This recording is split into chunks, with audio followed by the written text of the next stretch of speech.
Hello. So, this is another video today. It's a vintage vehicle event here at the Ladyball. It's a field Ladybank, sorry, not Ladyball. Ladybank, a place called Ladybank in Fife. It's not overly far from Cooper and Fuki. There's a field just off the A92 that runs along there, and then you've got the village or town called Ladybank just over there. Well, this field's just slightly offset from there, and it's the 25th of August 2024 vintage vehicle event.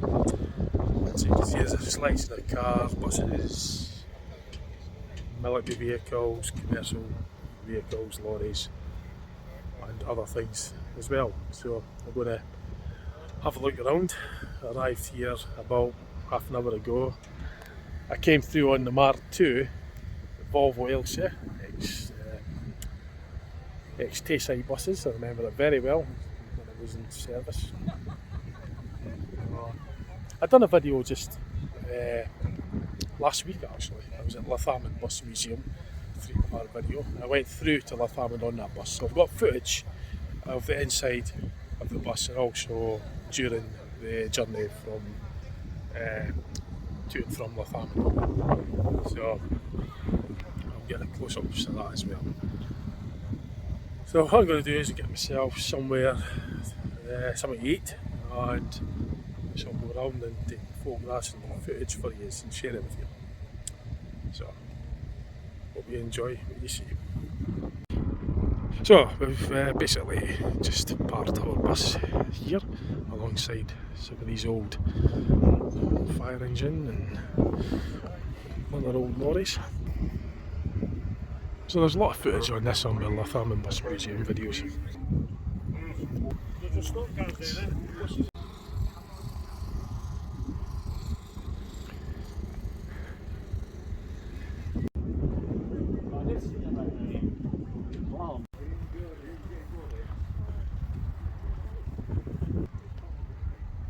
So this is the first time I've actually been to this event. I've never been to a motor vintage vehicle show here at Ladybank. And it's the first for a few of the others that came through as well with us, so certainly see what I'm going to see. But yes, quite a fair size. Yeah, it looks as though there's camping and stuff that goes on here as well. So, and as I say earlier, the A92 is just basically just up there a bit. The village of, well, is it a town? I don't know. Ladybank, I'm not that familiar with that area. And Fuki is just up there. A92 in Fife.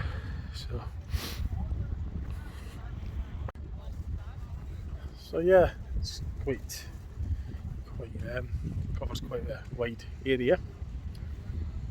With this bus as well. I've seen quite a few of them last Sunday at Lathaman. So.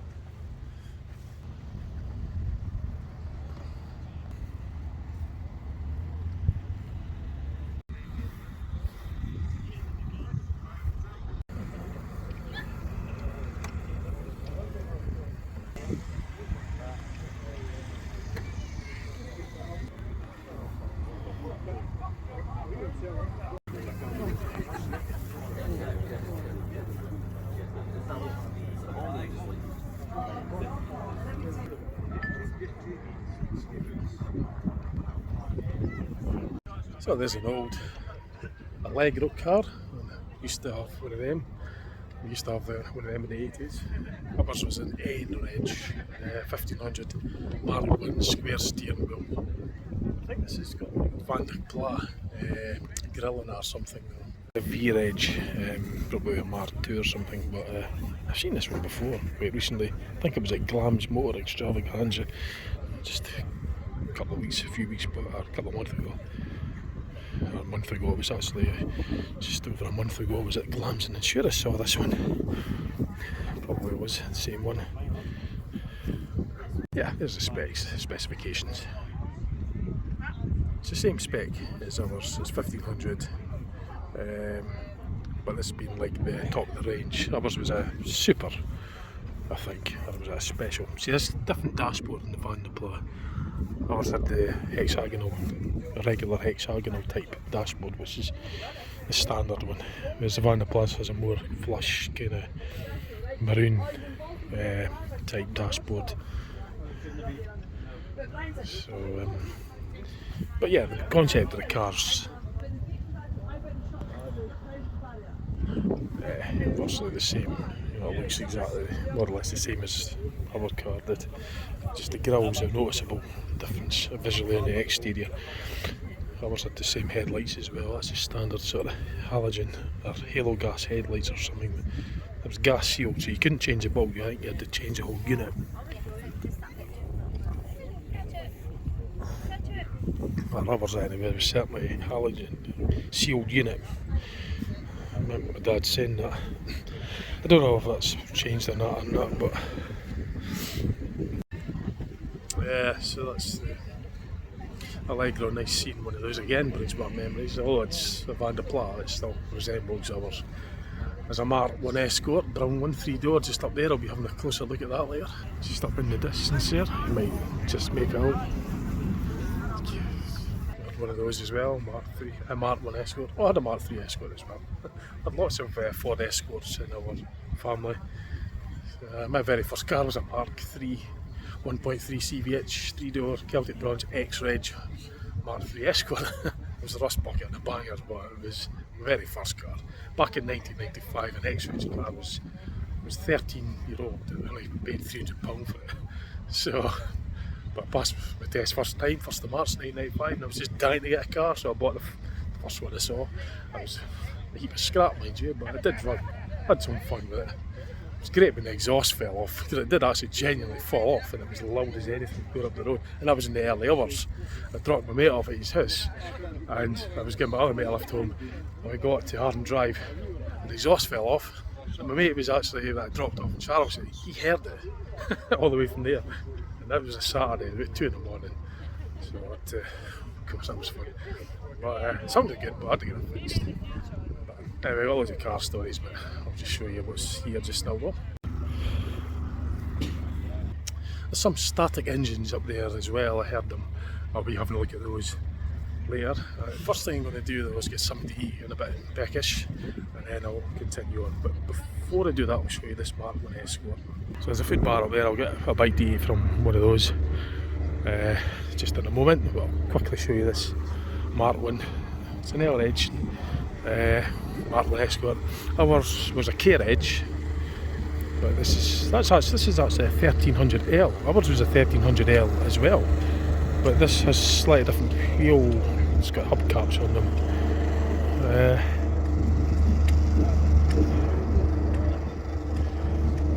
Yeah, I think ours is maybe a very slightly darker brown. I don't know, but. This one seems to be a bit. It just seems to me that ours was darker, from what I remember, slightly.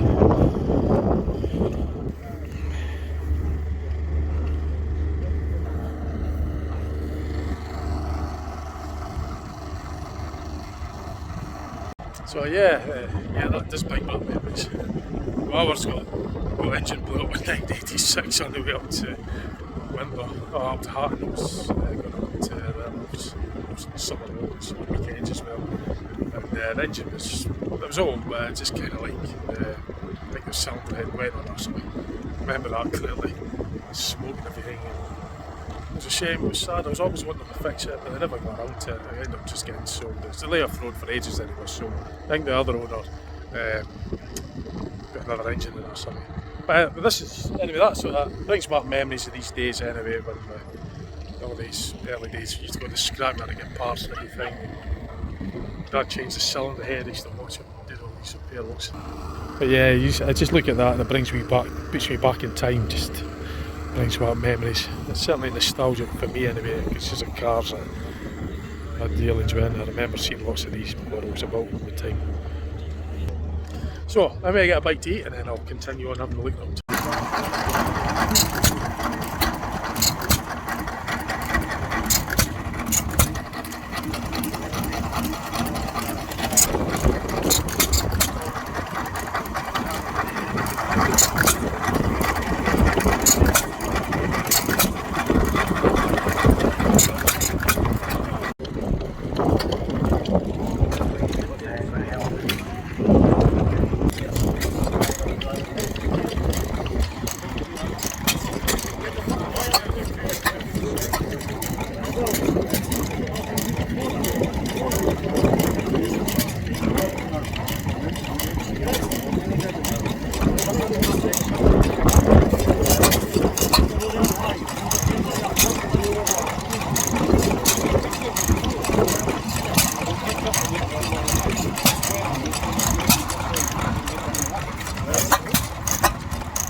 always enjoy being at the starting engine bit, so you get to see how it works. It's an interesting area. I like this bit. I spend a bit of time here just looking at the engines, seeing all the bits moving.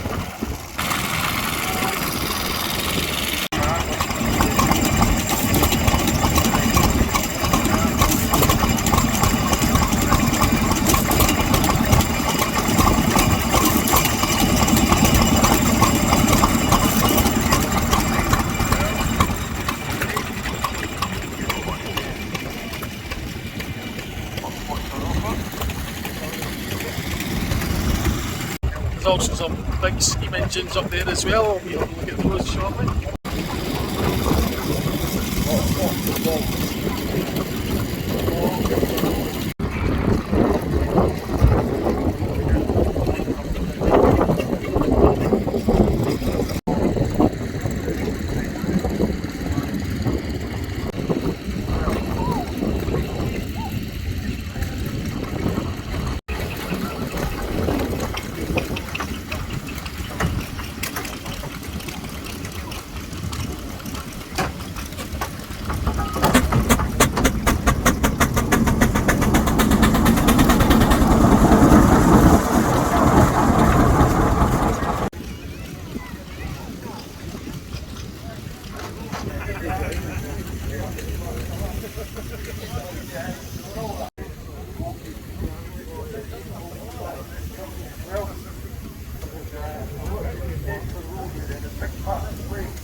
So it looks like they used chain steering. It's like the change, turn this turntable thing at change, it moves the front wheels. It's chain steering, similar to this as well. This change will pull on the axle to steer this big steam engine. It's like the worm gear there. So that's the worm gear that will pull on these chains in order to move the steering on it. It's quite some engineering. It works.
Smell like what I got on the steam engines, the trains.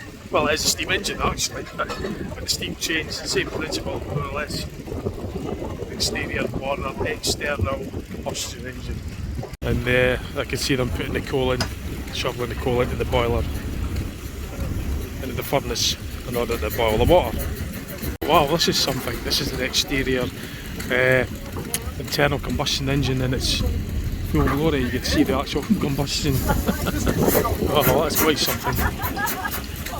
Amazing.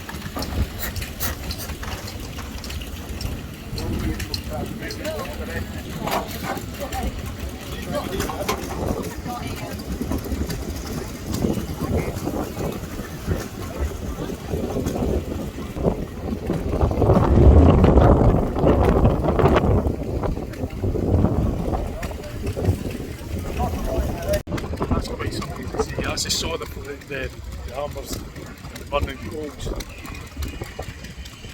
through external combustion engine. Unlike in contrast with your ordinary cars, internal combustion engine, with obviously the combustion happens within the cylinder. But that's the combustion's actual furnace, the external, to produce the steam. Well, boils of water, produces high pressure steam. alongside the vehicle.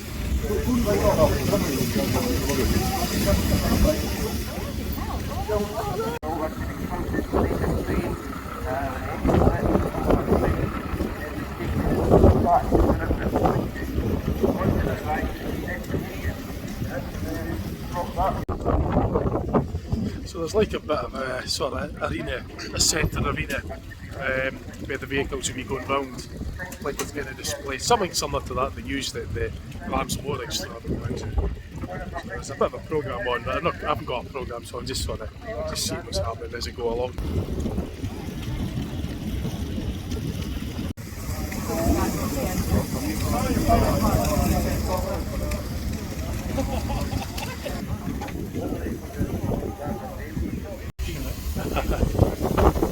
So this is the steering column. This is an example of this steam engine, the steering column. It's just basically the steering wheels up there that drives the steering column. It meets this worm gear that engages with the gear on this shaft, which winds the change. It turns this sort of circular bit, which will turn the wheels effectively. And that'll be the turning pivot there for the centre axle. So it's just a close up of the steering mechanism. This is where you want to be if you feel the chill. This is where you want to be. You could actually get nice warm heat off of it. The smell's quite nice as well. It's kind of like a sweet charcoal wood-like smell, isn't it? Like a bakery cakes kind of smell. Sweet kind of smell. It's warm, so I like it here. I've been sort of hanging about here for a bit. It's not the best weather today in Portugal, so it's a wee bit iffy the weather, but it's nice and cosy here. So that's kind of the same sort of smell you get if you're in a sauna, that kind of wood, sweet kind of charcoal like. It's like it reminds me of it. Just makes you think of a bakery, baking cakes, bakery smell. It's warm as well, and it's interesting. A lot of like engineered stuff here, which I find very interesting. So,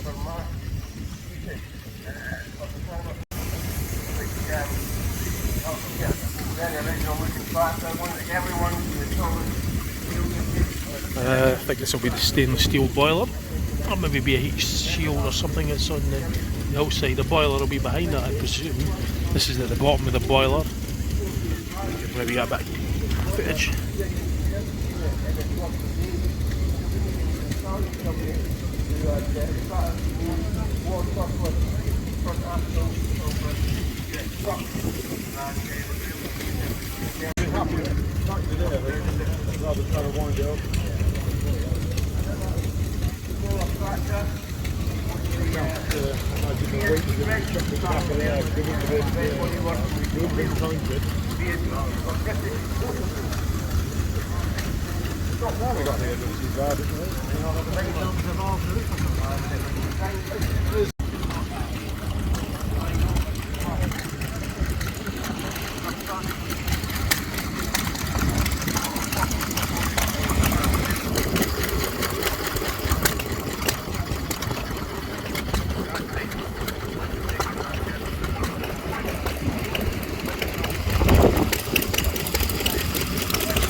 That water, that tank there, that's for the coolant.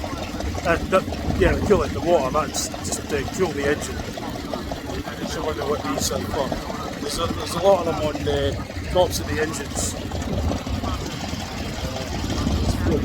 And the other ones as well, there's basically just the water flow, it's engine cool.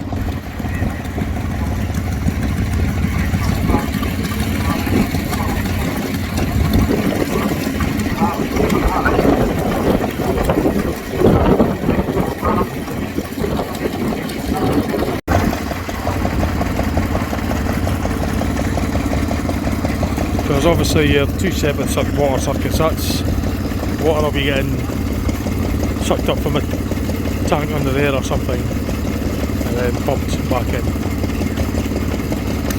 It's a closed circuit. It's the pump section there, obviously that's the engine section. Belt driven.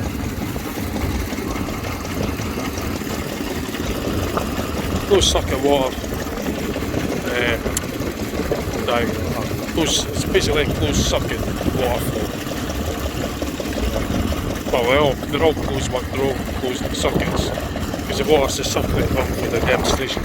But the other water system is the tank at the top, which cools the cylinder below it. There's what they call a magneto, which basically you don't need a battery.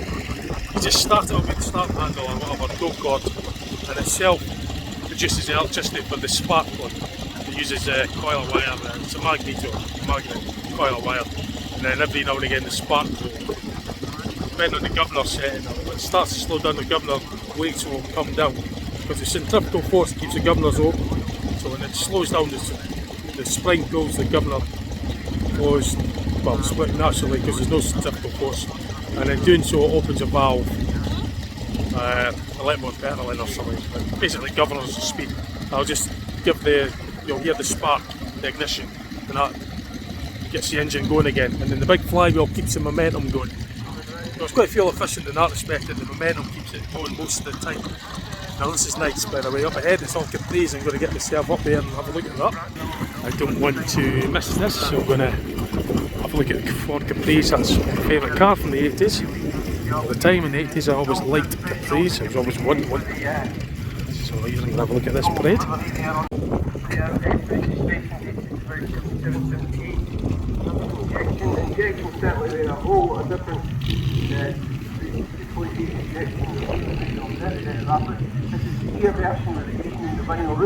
Which meant that interior just had that little bit extra luxury. Very exhaust, of course, one of the features of the classic Capris. If you get Capris smaller than 1600, I think maybe smaller option. Really nice to see so many Capris. Bit of a Capri fan myself. I had a 1600 in, and father is a great Capri fan. It's a nice Mark 1 3-litre Capri and a Mark 2 3-litre Capri, and he too has got a Capri in the shed. So I'm going to stand for that, the Ford Capri. Of course, they were a top car, the Essex car, the Essex Capri built at Dagenham. Production shifted over to Cologne, some of the later ones then had the Cologne engine.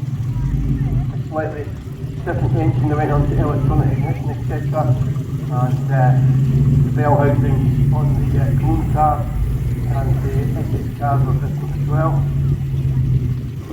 Of course, the relative bit of top status, and also the top status is held by one or two different television programmes to be used to the professional feeds on that show.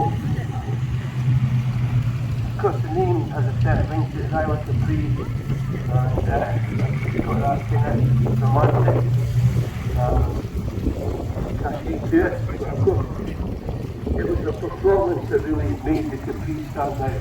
So many Capris, because as you went into rallying, but it was kind of circuit that became really circuit racing, and the longer the circuit, the longer the straight, the better. The to really shoot these cars up to be high performance. Some of the features in the saloon car racing, modified saloon, super saloons, they all had all the big white tyres on them and the white fairings and that, they could really shift. The rivets maybe weren't as manoeuvrable and round the corners maybe weren't as good as some other mates that were up against, but the raw power was something else. Get around these corners, then once you got on the straight, it was just over, everybody back in. This black one at the back, the laser, that was another marketing ploy again, the laser there, branding on the cars. But a fantastic display, well done to the Free Club, coming up in strong numbers. And of course alloy wheels there. That's the alloy paint to start. That's good. So the show stretches quite a bit over there as well. There's a lot over there. I've not been over there yet, so I'm going to have a wee look there. Start making my way over. Take footage en route to it, see what I see en route. There's a lot of tractors up ahead I'm going to get footage of as well. So that's handy. And there's a big car park of vintage cars just up there. It's quite a big event actually, I didn't realise it was so big. It's first, as I say, it's the first time we've been to a Ladybank vintage vehicle show. So it's quite a lot here. Good turnout. The weather's a bit, the weather's what it is, but there's lots of cars to have a look at here. And tractors, so I'll be doing that very shortly.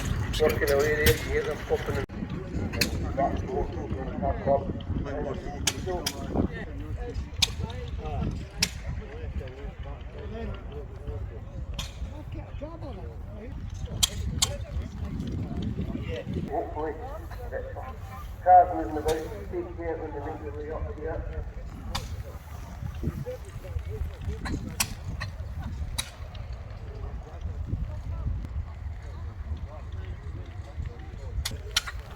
For all of it, think it was to be as well. So,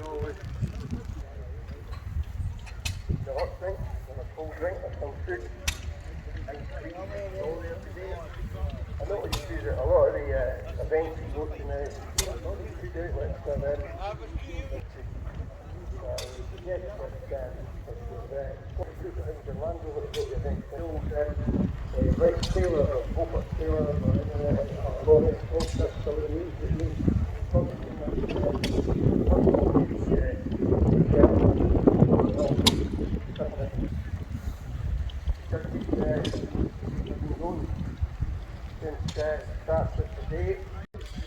So I appreciate the power of what the tractors could do. I've seen the tractor pulling event. There's a video on the videos up on my channel earlier on. Basically it's a tractor pulling contest, and some of them, the farm class is amazing. The other ones that are souped up, super tractors, is obviously the power and torque involved is massive. Thousands of horsepower, some of them. But these tractors are farm class. They're standard tractors, but when I look at them I remember and think what these, because the tractor pulling, the concept of a tractor, the chassis, wheels, axles, the amount of power they could produce, the torque that they could produce, handles, quite amazing. Hence the name tractor, traction pulling, tractor pulling, and the traction forces involved. It's very heavy work. But if you want to see my tractor pulling event video that took place at Brechin, it's probably a few videos back. They're all in a row, there's 3 parts to them, so if you're wanting to have a look at that, just look back at my channel and you'll see it, and hopefully you'll enjoy them.